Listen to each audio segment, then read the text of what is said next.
Is it Renekton for a ball just so we can continue to bully his matchup? Like, I'm curious that they removed a champion High just played. This is going to be a very telling first pick. There's always the chance they could do something like an Elise because Meteos has still just spammed Elise this entire time. 5th Elise game in a row in these playoffs. I'm surprised that they even had to first pick it though. Like, TSM didn't seem to show priority on removing that champion whatsoever, but just to be safe to say, yep, let's get Meteos on the most comfortable champion he's got. I think this actually shows that their ban phase is fairly well targeted, and they do not respect Dyrus' ability to play Jax right now. Yeah. I think that's basically what they're saying. And the comfort pick is what's first pick there. I actually don't think it was that big of a priority for them, so they picked Elise. Okay, comes through, it's going to be safe. Cloud9 can take their time with the rest of these champions. It seems like the rest of the pool isn't even that contested. Bjergsen had the option, and he went for Karma. Even with Lulu there, he said, no, this is what I'd rather go for, and I was happy to play it. The AD carries, right? Graves versus Corki, both times. Yeah. WildTurtle was happy to just play Corki, then Corki again. Sneaky was like, it's fine, I've got backups. Support's also picking different things. They let Xpecial have Thresh, wasn't a problem. Now it is going to get stolen away. Okay, so one final adaptation. Solomid back to the Renekton. If he doesn't get camped, he's likely to win lane. And Graves for WildTurtle. So a nice move there, I feel like, for TSM. I do not think it's time for them to do incredibly drastic things and do something they've never played before. Even though they kind of did that once in the playoffs already, picking Karma against CLG. But they pulled from that pool a little too many times here. Bjergsen's Karma in the last 2 games, while moderately effective, was not enough for them to carry the game. And they're not drastically switching up, but maybe even TSM going even farther back into their standard play might be what this calls for. Well, Cloud9 opting right into the same things time and again. The Jax top lane, he's fine to play it. The Morgana here for support, 3rd time in a row, and this one for LemonNation. C9 not forced to do almost anything different. And I feel like Cloud9 does the little things in Champ Select correct as well. Notice how in that last moment, they didn't hover over any champions, and then when they were ready to lock Jax Morgana, they picked them immediately and locked them, giving the smallest amount of time possible for TSM to respond to those picks. It's an underrated thing in Champ Select, not hovering and not showing your hand before the lock-in, because especially in the 3rd game of a best of 5, where they haven't been able to pre-plan how the series has gone, and they need to make decisions on the fly, that time can be critical. Well, we'll see what's going to be critical for this one. Team Solomid putting even more on Bjergsen's shoulders, saying, pick Nidalee, play the poke, carry us out of this one with a damage character. Not, I mean, yes, she has a heal, but she's not the same kind of support character like a Karma would be. Rather, Karma's going to go to Xpecial here on support. They still want the champion in the lineup, but they want Bjergsen on something more damaging. I feel like TSM needs to pick a very heavy disengaged jungler to go along with all of that. The Karma Nidalee is going to be a lot of shielding and heals already, which means Cloud9 either has to bring healing somehow, despite already picking a support, or just bring even more hard engage. Puts them in a bit of a difficult situation here for these last 2 picks. Now, Cloud9 still looking plenty calm. Hi, talking about the champions. Saying, yeah, this is what we're going to play for. Here's how we're going to play it. And we'll see the last 2 picks. Caitlyn for Sneaky and the Twisted Fate mid lane. So High also going to bring this out following Link's example. To be fair, TSM's only loss to CLG was the Twisted Fate mid lane. That's one way to close the distance on a Nidalee. They're not going to let TSM set up extended siege engagements, which actually puts a spin on this final pick for TSM. They actually need a strong team fighting jungler now because they cannot help but get engaged on by a Twisted Fate. Gotta expect the Xin Sao once again. Yeah, he's good at it, but we've just seen him being out-jungled by Meteos time and again. Out-gold incomed, out-team fought, out-ganked. Game 2, he did have a pretty decent start, however. Yeah, true. But Meteos was able to recover. The objective control was great for TheOddOne, but that was it. That's the one thing he's done well for the team, which is the sort of standard for a Wriggles jungler. You're more about objectives, but it's going to be a different pickup here. The Evelynn comes through for TheOddOne, so he could do all kinds of fun things with his early game. Get into all kinds of situations, make plenty of moves. There's a lot on TheOddOne here, I think. I think so too, because a lot of what happened last game was Meteos camping Dyrus and just helping out balls. It was almost a 2v1 in the top lane, which means it's a 4v3 on the rest of the map. So OddOne has to step up, Turtle has to step up, Xpecial has to step up, and they have to take advantage if Meteos goes and helps out Balls again, they can't go even with the rest of Cloud9 like they did last time. Okay, so who's going to step up? Who's going to play actively?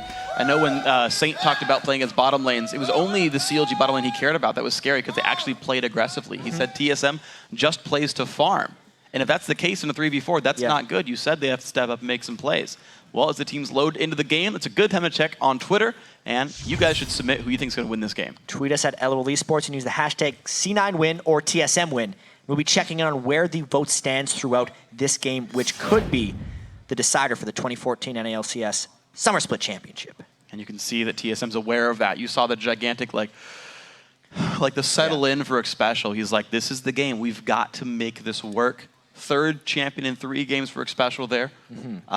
Sneaky, not allowed to play Graves this time. He's actually on his 3rd champion in 3 games, but he's been having a really good series so far. He has. He's been having a great season. This has really been Sneaky stepping up. He's gotten better and better the longer he's been in the LCS. He's really trying to solidify himself as the top, if not one of the top, 80 carries in North America. A 3-0 against TSM would go a long way in that argument. Yeah, I'm impressed by Cloud9 in general. Like, even though I think Sneaky may very well be the top 80 carry in North America, like, he's not winning the All-Star votes. He's not winning the popularity contest yet. The fact that Cloud9 has come out and continue to gain supporters here. Every time the TSM chant comes out, the C9 chant follows right after. These guys have been getting their following together, and it is performances like these. It's the new champions coming out, the new play styles, the crushing victories even.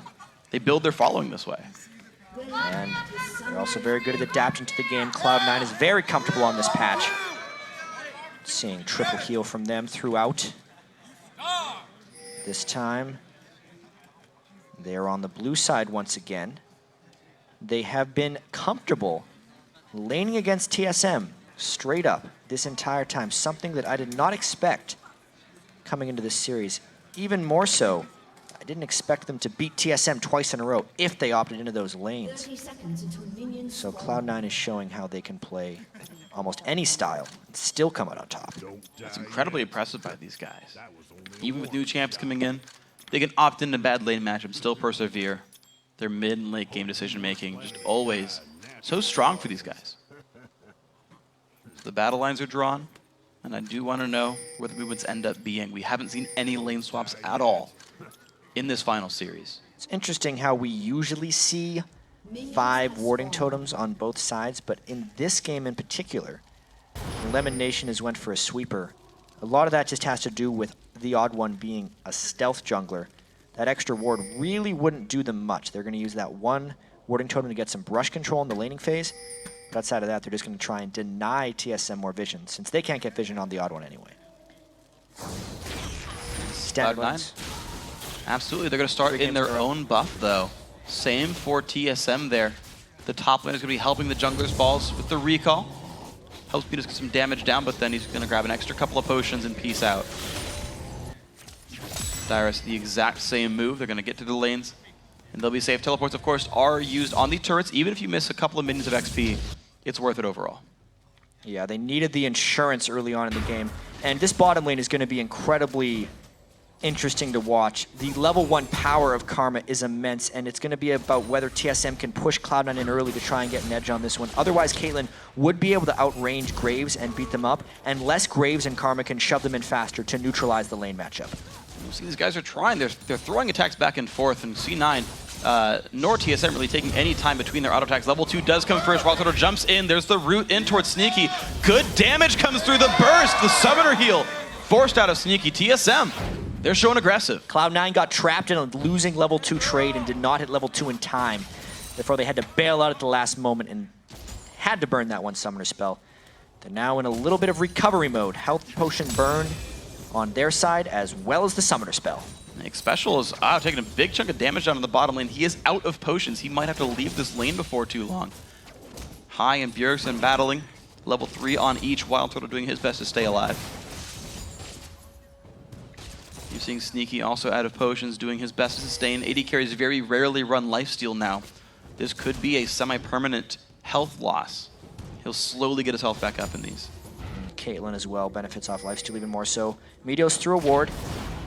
Gonna give them a little bit of breathing room in the lane, if nothing else. All right, so safety for now. Small gold lead overall TSM. Of course, that top lane will undoubtedly go Dyrus' way for quite some time until interference shows up. Yeah. They have to take the hits early on in that lane if they're opting into this matchup. It just shows the confidence they have in their bottom lane and their mid lane to kind of accept their fate here, knowing that Balls has to turtle against Renekton early. And so here's the push in. Balls. Gonna last hit under turret. Jack to the Doran's Blade has pretty good AD, and there's no dive coming in. Dyrus kind of looks like he has an Evelyn there. Yeah. But Balls doesn't flinch. Balls, very good overall. Just game sense. One of these things. He's played so many times against Dyrus and consistently comes out on top. Good guesswork there by him. So there's the push in. The mid lane actually getting sieged out of it. Meteos helping with that one. High is going to recall after about 6 waves. See what he picks up for himself. He is going to be backing off. Bjergsen, of course, on Nidalee. Actually winning the minion score. Interestingly enough. Getting pushed into the turret, but last hitting so successfully. But he's not able to recall on this time. Something we've been touching on a bit more lately is mid laners' CS scores at 10 minutes into the game.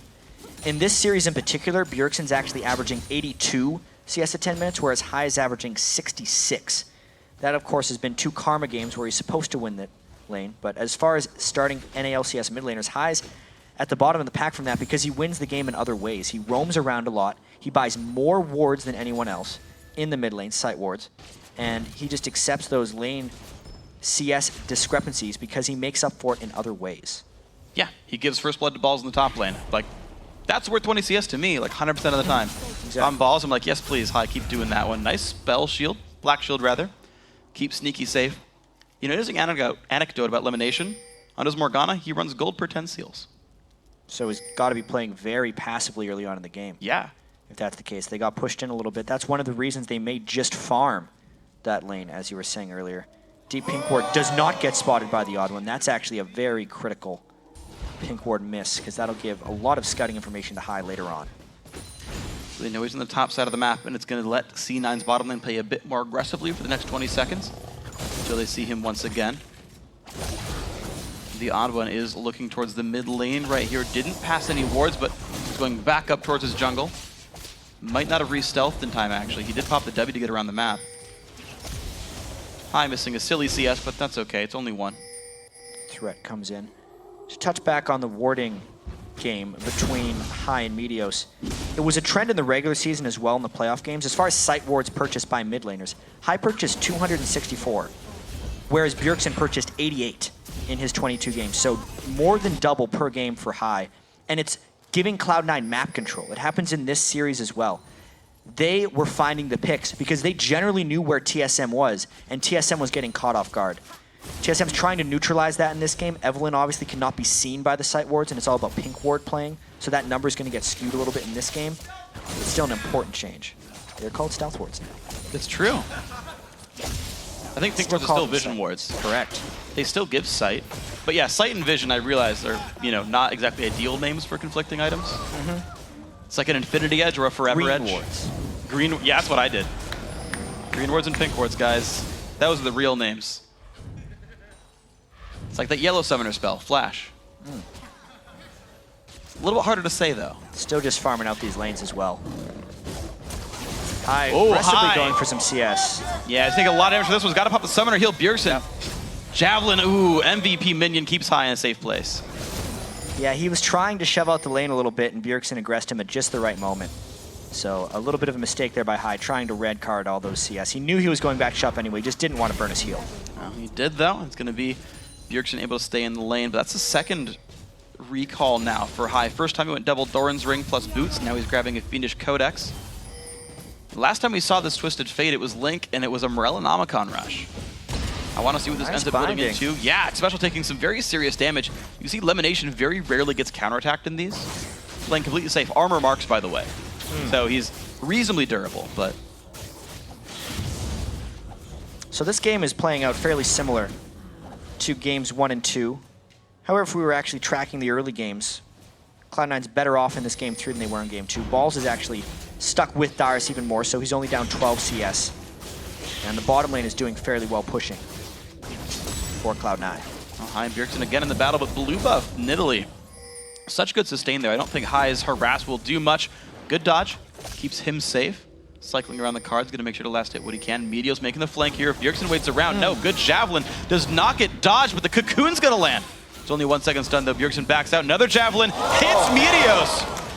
He's on a 300. He's got to leave. 2 for 2 on Bjergsen. He makes that gank a big folly right there, and it means he can fully aggress onto high, starting to get a lot of that mid lane pressure.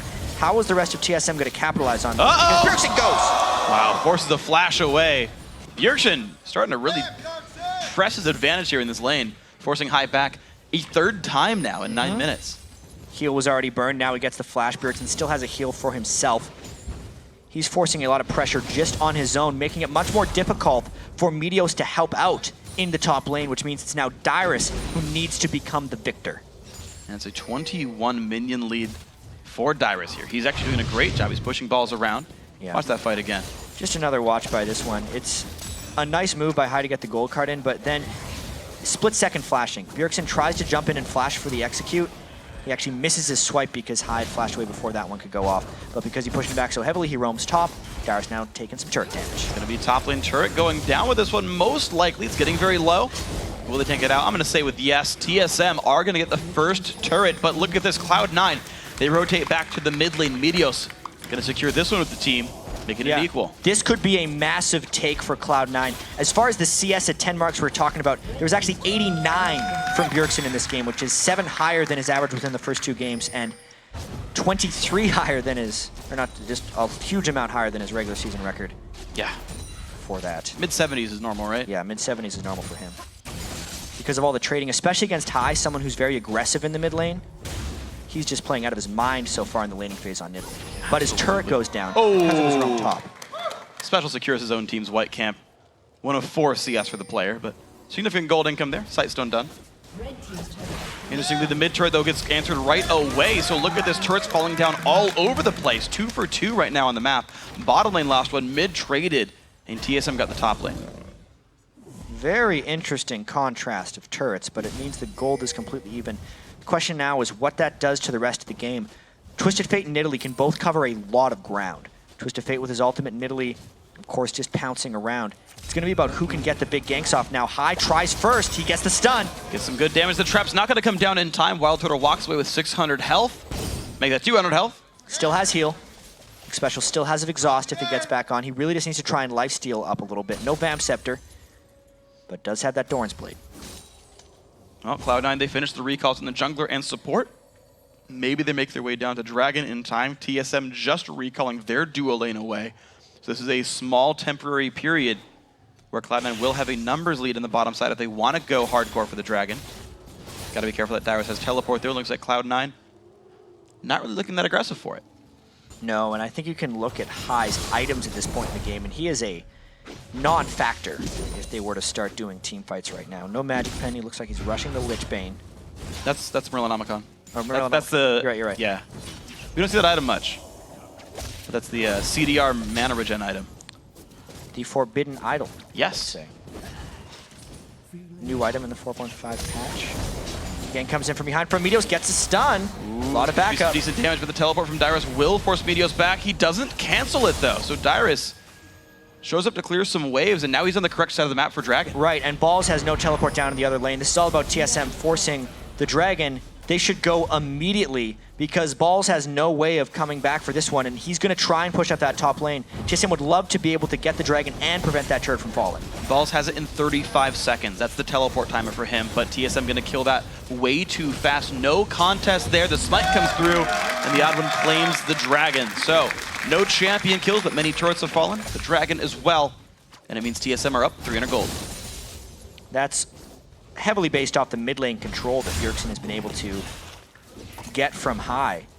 Very impressive performance by him. They're really holding this blue buff a lot because they're giving him the blue buff, trying to channel as much farm and power onto Bjergsen as possible, as per the TSM strategy.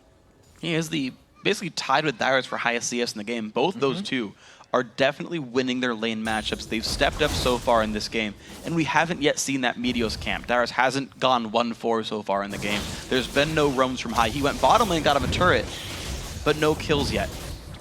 Bluebuff gonna go over. High grabs that at the best time in the game. Bjergsen wanted to try and stop this one. Does get one of the minions. Yeah.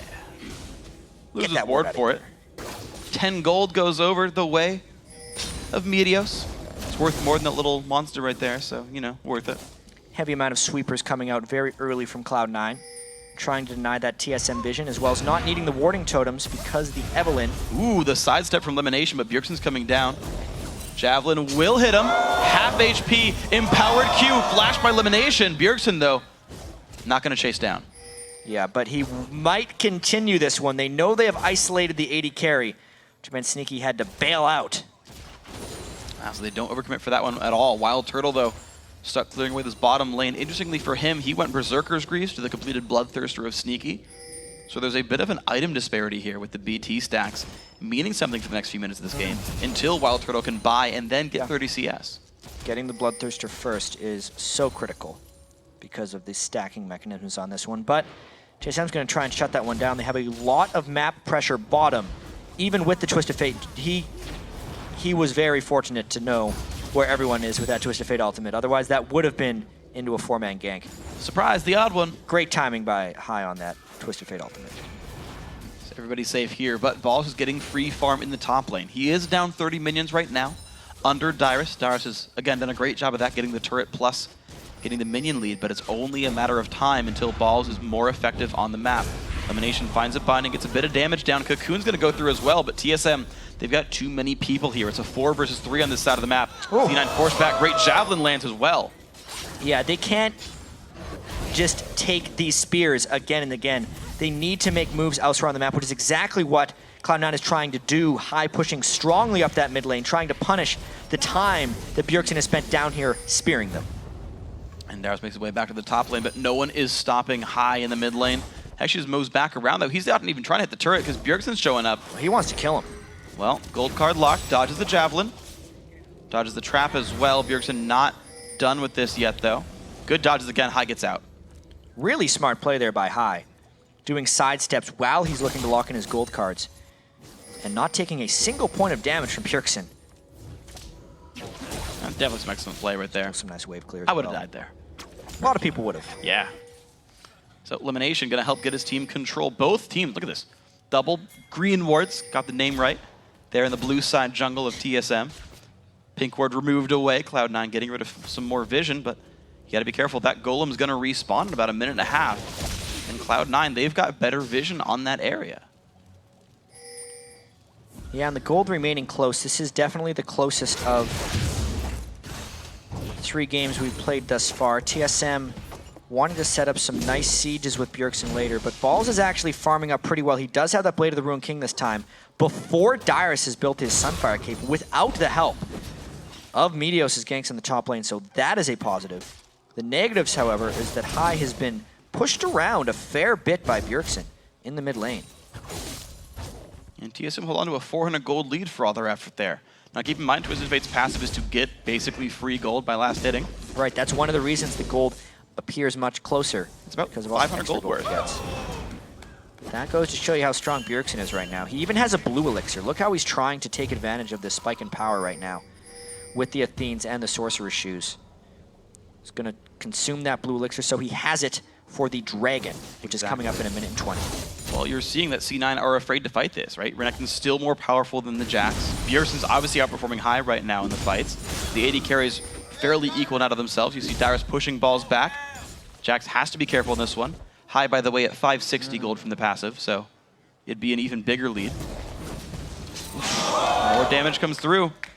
Full retreat now from Balls. Got to track Dyrus' Tiamat. He's very good at using that in trades. This is why Renekton's build Tiamat, is because it cancels the long windup after his W. So he'll hit him, use his W, and then Tiamat, and then he can just keep swinging at full speed without getting animation locked in any of his moves. Dyrus is very good at that combo. Yeah. You Q right after. You get a whole bunch of burst down with her stunned.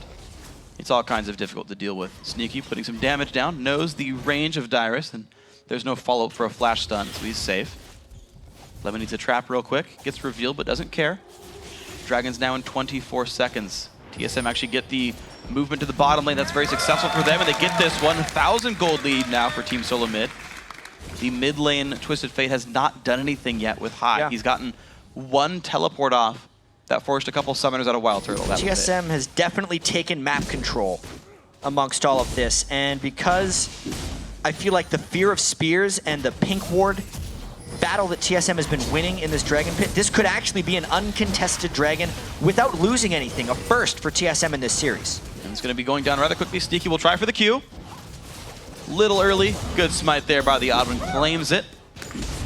But C9, I mean, I guess they're just waiting on balls then. Like they're taking what advantage they can, but there right aren't now any. in the top lane. This is their counterplay. They're trying to go hard on a Dyrus inside the turret. All right, he's been stunned up. There's a leap strike by as well, but he's taking good damage back on towards balls. Goes towards the left. Another gold card comes through the flash away. Cards. He keeps him safe. Yeah, you're right, but Dyrus has nowhere to go, and High finds the first blood finally. They committed 3 though, and TSM had never backed after the Dragon. They can get a lot with his attack speed from Nidalee and the Graves. All right, tier 2 turret gonna be going down for this one. Can they get more? The recalls from LemonNation and High will try to keep them safe. Bjergsen actually going to recall for himself, so no more of a push because C9 actually pushed mid with this one. Again, the out rotation. These guys are just trading objectives for objectives. That's something Cloud9 has done so much. TSM went for the Dragon. It was uncontested. It felt like they weren't going to lose anything, but then they end up losing Dyrus and 2 turrets. Wow, exceptional play. So an extra outer turret and an extra champion kill was the trade for C9. They're going to back out of this one. The gold back to equal, actually. That's how you know it was a good trade. Stun? Yes! WildTurtle does get stunned up by a rank 4 Cocoon. He summoner heals, he dashes away. The flash is there if he needs it. He doesn't, though. Bjergsen heals when he gets away. Still a nice play there by Cloud9 invading the jungle. The gold has been equalized in this game. Still only 1 kill, but that's just because these teams are playing patient and very tactically. Played a lot of lanes against each other. And not letting each other get into kill range the majority of the time. Yeah, always successful retreats as well. And the thing is also, is despite all this and all the threats and everything else, the minion kills still rather high. Yeah. Everyone's sitting around 170, 180, the 2-minute mark, 20-minute mark, yeah. And that was really good as well. High left one of the small ones up and positioned himself right on the other side of it. That was really good. I gotta say that's intentional as well. Yeah. Played against a lot of Nidalee in his day. High, a very smart player, first and foremost.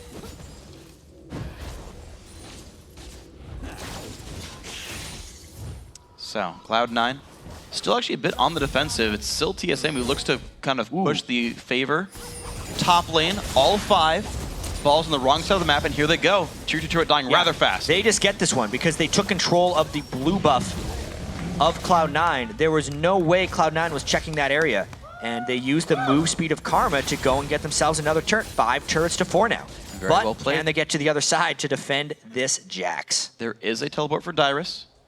Ball's going to start the damage. Dyrus will walk his way to the lane, and I don't think this will die too very quickly, but Ball's now level 13. He's actually still minus a level to Dyrus. That is something that's been held well for TSM, but here comes Sneaky. Here comes the rest of C9 a little bit. They're just ignoring Dyrus right now. This turret going down rather fast. Sneaky putting some damage through, and there it goes. Be careful. The TP in from Twisted Fate. Dyrus, actually, he's going to stun him up nice and late, and there goes the kill. Balls claims it. That is the 2nd game in a row that Dyrus has died, underestimating the attack speed and the power of a Jax on a turret. He should have abandoned that turret when he realized he did not have the help, and he forgot the Twisted Fate could come in from anywhere to finish him off. So that's now 2 kills, the only 2 kills. Ganks on Dyrus. I mean, he tried to go really hard on a Sneaky right here, but you can see, because they had a focus on the turret, they were able to stun him as soon as he came through. High with the gold card locked. Twisted Fate buffs actually helped there. He now can hold it for 6 seconds, making it a little bit easier and forgiving to come in there. With the stuns after TPs, High locks it perfectly, gets the stun, and picks up the 2nd kill of the game for Cloud9. Absolutely beautiful play on this one. So High now gets to be a split pusher if he wants to. I mean, the main one is balls, but High goes around the map. He's got great cooldown reduction. Right, early Morella and Namakan wearing a blue buff as well. This is one of the first TF builds I see that actually has CDR on it. Yeah, well, this is very similar to the Link build that he played against TSM because it's incredibly strong against the triple heal, 2 summoner heals, and the Nidalee that come in from TSM.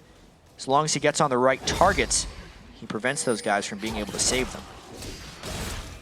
So now TSM playing for the first time in this game catch up. They're down 700 gold. They're starting to lose a bit of control. The kills from C9 are very effective. Sheen now done. Phage started for balls. He's starting to get himself back to the part where he can actually 1v1 Dyrus, and as levels come in, that'll keep getting better for the man.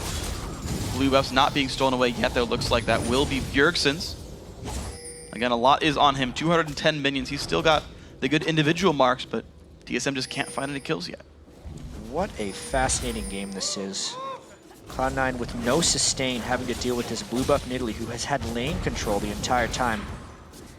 They're trying to outsmart their way to this victory because TSM has a very strong Bjergsen in the mid lane, doing everything he can, really.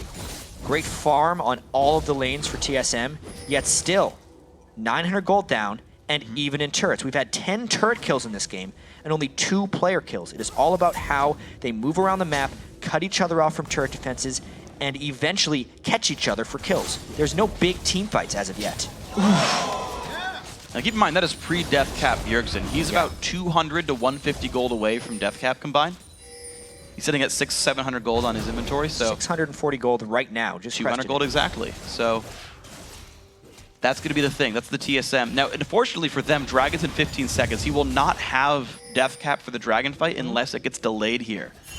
Of course, C9 can't know that, but there is that chance that they get in the fight that they want before Bjergsen really spikes up. Hai already has Zhonya's, so it's a better lineup for C9 right now. I think Balls also might be the point where he can be okay fighting Dyrus one-on-one. Good binding on Bjergsen, heals himself. Does have the blue buff. TSM already starting this one up. LemonNation is around. Could be a collapse. This is one of those times where Cloud9 tries to take another advantage. They're just trying to come right into the Dragon Pit here. TFL comes out. Where's the fight? He's gonna go right in on top of the Dragon. There comes Balls and Dyrus into the back line. Gonna all collapse back down towards Dyrus. LemonNation gets out, gets the stun as well. Dyrus still locked up. He will fall. The escape comes in. Now the TheOddOne forced to run away, but he's gonna go down. Double kill for Sneaky. And here comes the chase. WildTurtle is gonna get well away from this fight. Another 2-0 Cloud9. What a clean engage there by the Cloud9 team. They had a very big risk of getting just surrounded by the TSM team, but they didn't let the spears poke them down. They get 2 more kills and the Dragon. What a big move in the overall game there for Cloud9. And you gotta wonder how many other teams would have said, oh, they got there first, it's low, and just not even gone for it. They dove in. The Black Shield Twisted Fate ulti guaranteed no one would stop him or stun him on the way into the Dragon Pit to force away the members. They focused down. Everyone turned back onto Dyrus. Balls turned around to make sure they hit people down. I mean, C9, we talk about their team fighting, but there's a great example right there. Forcing their way in, making it work. Means 26 minutes into the game, they're starting to assume control a little bit. Understanding the power spikes in the game here, knowing that they had a lot of items completed right before that. There was a Blade of the Ruined King, they had the Phantom Dancer and Bloodthirster completed onto Sneaky. The Zhonya's on high, so even when he could teleport in, he had impunity. Couldn't get immediately struck down. Just a very well-played game so far from both teams, but a little bit more so for Cloud9. Yeah, and that's resulted in a 3,500 gold lead for these guys. Looking at the 3-0, looking at keeping their perfect playoff record alive. Their second straight North American Championship, the trip to All-Stars Paris. Game 3, that could be it for Cloud9. TSM, they need the giant comeback. They've got to find some way back in. Honestly, like, the rotations have been good from TSM. They've found good turret pushes, but they've not found picks. We've yet to see Bjergsen kill someone by himself with javelins. This is somewhat reminiscent of Game 1, where TSM just isn't able to find kills and Cloud9 is able to sneak a few here and there. Not enough finishing power on the TSM team, and now Cloud9 is playing with a lot of confidence. You're seeing them start to control the map. Balls is well past, like, well, not anymore, but he was like past the death of that second turret up there, shoving the lane in, knowing he was safe. The rest of the team had eyes on TSM's lineup. Cloud9 takes some time to back off for now. 3 completed items now for Hai. He's got Void Staff done. 3 completed items for Sneaky as well. You're seeing kind of down the line these slight advantages for each of the members. It's really crazy to think as well how much Cloud9 has historically dominated TSM and how it is continuing here in the finals despite how great TSM has looked throughout the season. They're 12-1 against TSM Lifetime. If they win this one, it will be 13-1. In this series alone, I know we always talk about the KDAs of Meteos and Hai and how little they die, but Meteos and Hai haven't died this series, not a single time, which is incredible when they're laning up against the MVP of the NA LCS in Bjergsen. If they could keep that streak up, they're definitely going to lock down the title in this game. Meteos eats a trap, doesn't even care. It wasn't even a cupcake. It's a crappy trap. Still eats it. Meteos doesn't care. Spiders, omnivores. Moves his way over to the bottom side of the map. Balls already setting up the minion wave for this one. level 14s and 15s for most of these guys. Blue buff now going to be under control. C9 definitely the confident ones in this one. And TSM's not getting in positions where Bjergsen can go to work with his spears. Cloud9's not necessarily trying to set up turret sieges, and they're not putting themselves in positions to be sieged. That's what TSM needs to have now that he finally has that death cap. You know, we talked about, oh, hold on, this, okay, he's all right. You know, we talked about C9 being confident. LemonNation just swept that ward with no coverage at all. I feel like C9 are almost getting slightly overconfident. They didn't see any of TSM. They may well be. be. Sat there hitting it. They may well be, but they also have a very good read on TSM, knowing that this is the third game in the series. LemonNation is getting rather bold with his plays right here, though. TF in one lane, Jax in the other. They could theoretically collapse for a 5v5, but the collapse wouldn't be immediate. There's a teleport, there's a Twisted Fate off, and they're trying for a catch! They're gonna get their damage on Xpecial. Cocoon's gonna land as well. Jax also in. Kill picked up 5-0. Well, there's our answer why LemonNation was playing so aggressive, because they were waiting to pounce. He was hoping to catch a Dark Binding. They didn't even need it until after the stun. Sneaky in the mid lane, pushing up with the rest of Cloud9. Absolutely great play, and now Bjergsen's on the wrong side of this. He's on the back side, looking for javelins in toward the squishies. Balls also eats the bushwhack. They're going to move in now towards the middle inhibitor turret. Cloud9 has to be very careful here not to take any spears from Nidalee while they're sieging this, especially the squishies in the back, because Bjergsen is behind them. Ooh. There's one.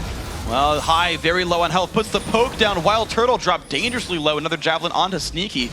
That's a big one. Balls will be tanking this one out. High. Great sidestep. That would have killed him. But even better positioning from Bjergsen, knowing if he came in from the back, he would be able to defend that inhibitor turret. If he was in the front, the minions would have blocked it, the tanks could have blocked it, but he got it to squishies. One onto High, one onto Sneaky, repelling that push. So blue elixir Bjergsen, no blue buff. Oh, there's the onto stun. Dyrus, gold card. It's going to be everything, but there's the Meteos Xpecial, keeps him alive.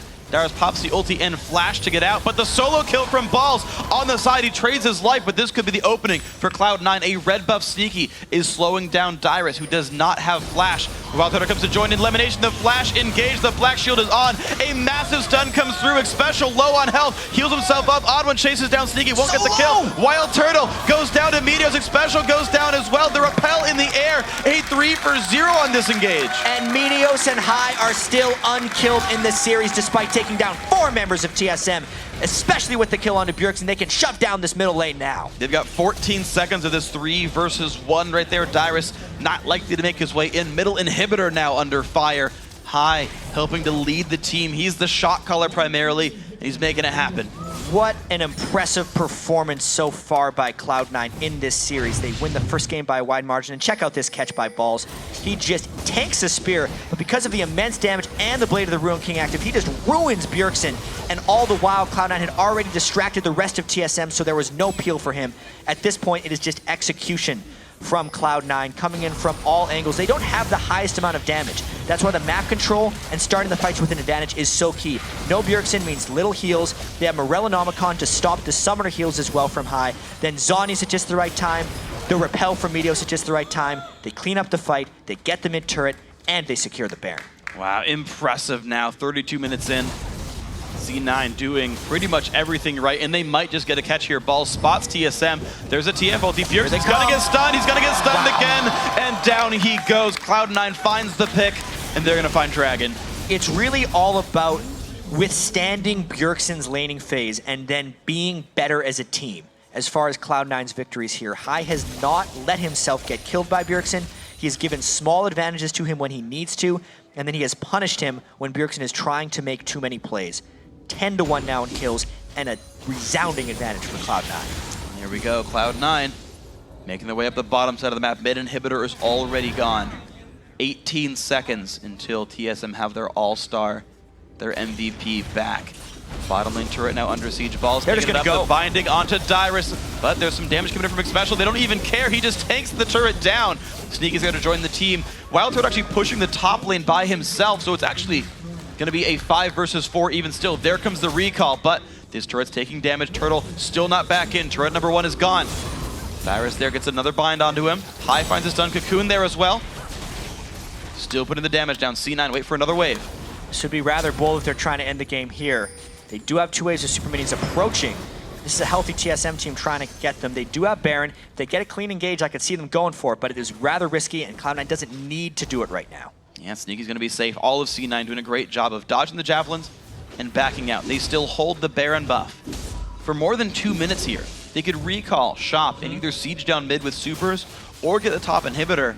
I want to know how secure they want the game, but they're ahead 12,000 gold. Any of those pushes will work. Yeah, most likely from the camp of Cloud9, they're going to start the push up the top lane since the minion wave is pushed in that side. And if they catch TSM looking and trying to defend one of the other turrets, they would initiate immediately. But they are very knowledgeable of where TSM has to go. They know TSM needs to put multiple resources into defending those 2 inhibitor turrets. Sneaky's actually trying to farm up enough for an Infinity Edge right now. They'll give him another power spike. Obviously, the death cap was just completed by High, putting him in an immaculate amount of ability power, 632. That's a rather large number. Sneaky just enough for IE. 1375 from where he's at. He's gonna wait for ambient gold, and there we go. That's the last major power spike for an AD carry. 4 big offensive items, not counting boots. And C9 does look for the top lane. Can TSM make any more plays? Or do they have a rider's block? Can they make this stop? Cloud9 will end the game on this push. Well, whatever it is, there's some type of block for TSM against Cloud9 because they just can't seem to beat these guys. Ever since they've made it into the LCS, Cloud9 just can't seem to lose in the playoffs. Still undefeated, well on their way to their 2nd straight split championship here in North America.